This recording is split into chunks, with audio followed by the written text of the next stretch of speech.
the Lakers and the Nets played this last weekend. The Lakers take care of the Nets, blow them out. But the Lakers were missing LeBron, AD, and Kuzma. The Nets were without Harden.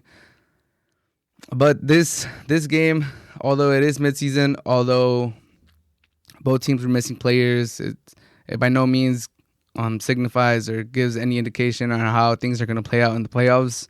There was some key points that I took away from this game. Mostly, Drummond was having his way in the post. By no means is Drummond the most efficient center. He's always lingering in like the low 50s, high 40s, never really in the 60s, which by centers is kind of low, but he gets a lot of rebounds. Sometimes he misses easy layups or putbacks, but he's right there to get the board or to tip it back in. So for the most part, I was happy. I was very excited to see what Drummond was doing to the Nets. I think the Nets just don't have a big that could battle down low, that likes to get dirty, that likes to get physical with players. It's not going to be Blake Griffin. It's not going to be LaMarcus Aldridge. They're more finesse players. Aldridge has the body, but we saw what Drummond did to him. We saw how he celebrated after he made a bucket, doing the little. He's too small for me. Although Aldridge is listed an inch taller than Drummond. Drummond is just way more physical. He's built like tougher. I'm pretty sure he puts more weight on. But Drummond, I like what I saw from Drummond on the post. And if Drummond is able to do that to the Nets on the post, I'm just salivating at the possibility of what AD could do to them when he's healthy. So I just hope AD comes back 100%. The Lakers don't rush him and they take his time with him. Also, the Nets have liability in Kyrie Irving. He's a defensive liability. We all know that he's an offensive weapon. He has the best handles in the NBA. He could score the prettiest buckets. He could make you stop on a dime. He can break your ankles. Sometimes you lose him with all the dribbling that he does. But it doesn't change the fact that he's a defensive liability. He's 6'1", 6'3". I think he's listed 6'1", but that's a tall 6'1". His frame is very small. We saw what Schroeder was doing to him. Kyrie could score on anybody, but almost anybody could score on Kyrie. He's not going to stop most people in the NBA. So that is one thing that's concerns for the Nets, Kyrie Irving's defensive liability. And after the Lakers game, he took another night off. We're going to see how much chemistry the Nets are able to build at this latter part of the season, because Harden's out. KD's barely coming back. Kyrie's taking some time off again. There's a lot of pieces. There's a lot of new pieces. Aldridge and Blake are barely incorporating into that system. They have a rookie head coach. We all know what happened to the Clippers last year. We all know that for the most part, it was on PG. It was on Kawhi for choking, for not closing the deal out with the Nuggets. But one of their main excuses was that they didn't have chemistry, that the players didn't really feel connected with each other. That's one of the concerns I have for the Nets. Harden's out. KD's barely coming back. Kyrie taking time off now. You're trying to incorporate Aldridge. You're trying to incorporate Blake. There's just a lot of moving pieces for the Nets, and I'm concerned that there's not enough time for these Nets to get all their chemistry going 100%. But they're still the most talented team in the East. They should still come out of the East. But we'll see. We'll see how they do. For the Lakers, Ben McLemore went off.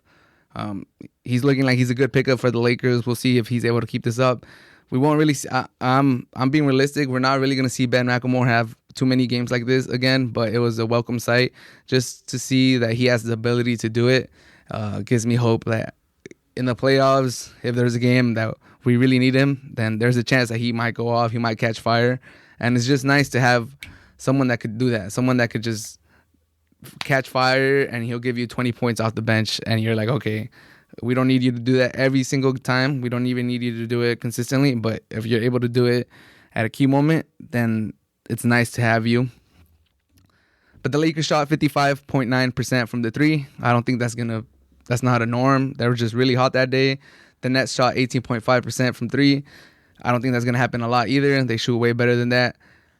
But so, like I said, there's not too many takeaways that you could really, like, if we see a Lakers versus Nets finals, there's not too much that we're going to take from this game and be like, damn, like, you see, like, the Lakers are just a way better three-point shooting team than the Nets.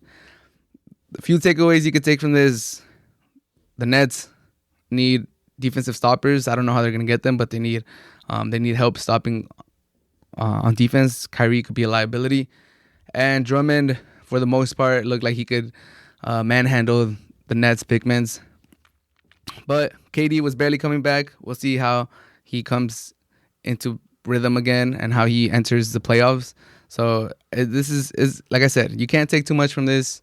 I'm very excited to see a Lakers versus Nets final. I hope it happens. And the Lakers are giving me a lot of confidence, a lot of hope. The Lakers, since LeBron went down with the injury, they're 6-7.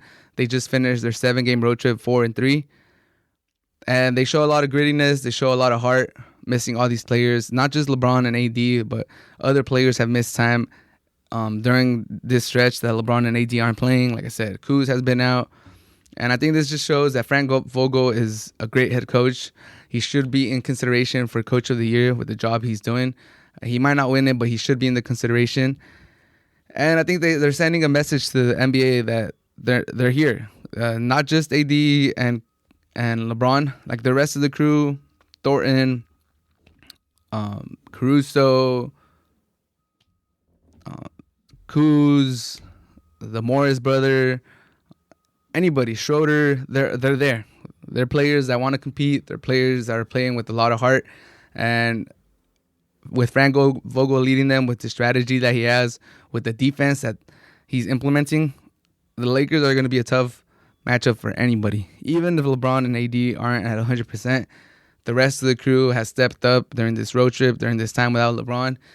And as a Laker fan, it gives me a lot of hope. It gives me a lot of confidence that when AD and LeBron come back, the Lakers are going to be nice. The Lakers are going to be the favorites to come out of the West. And it's going to be a dogfight against the Nets when everybody's full. And like I said, the Lakers ain't going anywhere. They beat the Nets handily. By no means is this an indication of what's going to happen in the finals if they do cross paths. But it's a welcome sight as a Laker fan. And it's a welcome fan. It's a welcome sight if you're an NBA fan and you're just hoping for a good finals matchup. If you don't hate the Lakers, because I know a lot of people hate the Lakers. If you don't hate the Lakers, you're a neutral fan and you just want to see two good teams go at it. I think the Lakers are showing a lot of heart and they could potentially make the finals again.